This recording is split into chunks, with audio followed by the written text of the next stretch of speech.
మీ అందరికీ యేసునామములో వందనాలు. అందరు బాగున్నారా? మన దేవుడు ఎంతో మంచివాడు కదా. Praise the lord. సో ఈ రోజు నేను దేవుని వాక్యం నీతో పంచుకుంటాను. యోహాన్ 10:10 ఈ విధంగా చెప్తుంది, దొంగతనమును హత్య చేతుకో నాశనం చేతుకు వస్తున్నారు. దొంగ ఎందుకు వస్తుంది మీరే చెప్పండి. వాక్యం ఇలా చెప్తుంది. దొంగ ఎందుకు వస్తారంట? దొంగతనం చేయడానికి, రెండోది హత్య చేయడానికి, మూడోది నాశనం చేయడానికి. యేసుప్రభు ఎందుకు వస్తున్నారు? జీవం ఇవ్వడానికి. యేసుప్రభు జీవం ఇవ్వడానికి వచ్చారు. ఆ జీవం సమృద్ధిగా ఇవ్వడానికి. సమృద్ధిగా సాతాను దొంగిలిస్తారు. ఎందుకు దొంగిలిస్తారు? మనలోనే మంచి ఐడియాని, దేవుని ఇచ్చిన మంచి మనసాక్షిని దొంగిలిస్తారు. ఎంత చెడ్డ చూస్తారా? మంచి ఐడియాలు దొంగిలిస్తారు. మీ మంచి ఆరోగ్యం దొంగిలిస్తారు. మన మంచి ఆలోచన దొంగిలిస్తారు. మనలోనే మంచి అంతా తీసేసుకుంటారు.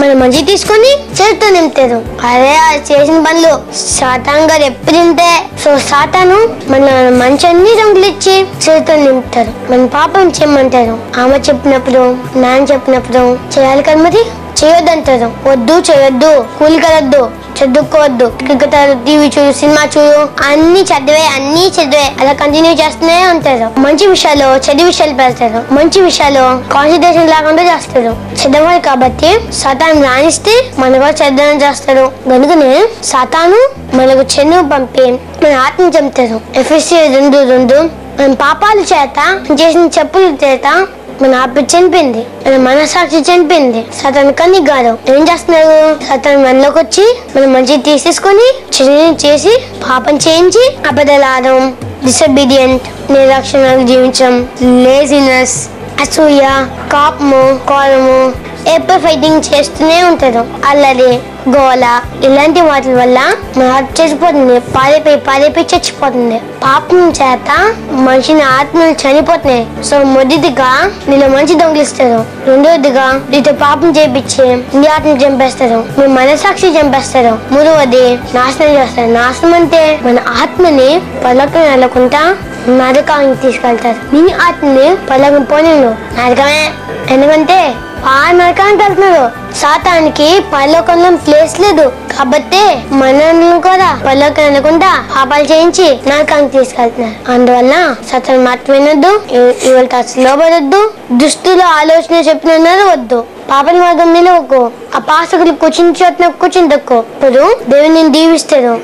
ధర్మశాస్త్రం ఆనంది ఇచ్చు దివారాత్రం దాన్ని ధ్యానించి వాడదాన్ని రోజు బైబిల్ చదవాలి, దేవుని స్తుతించాలి, ప్రార్థన చేసుకోవాలి, లోబాడాలి, చేసిన వద్దు, మేము ప్రార్థన చేయండి. మంచి ఆరోగ్యం వస్తుంది.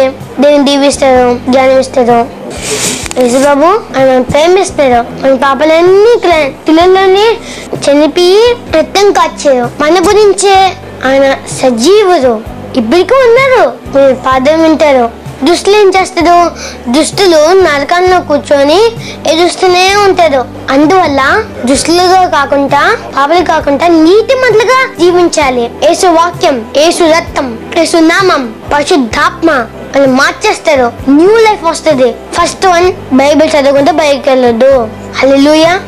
ప్రార్థన చేసుకుందామా? కలుసుకుంది.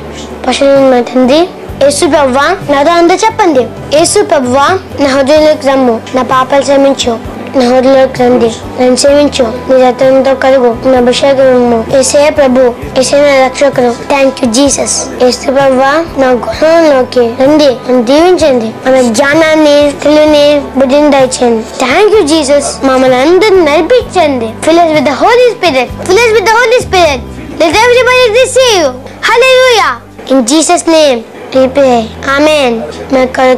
తప్పకుండా ప్రార్థన చేయండి. Thank you. May the peace of the Lord be with you. God is good all the time. నేను God is good అంటే మీరు all the time అనండి. God is good all the time. Praise the Lord.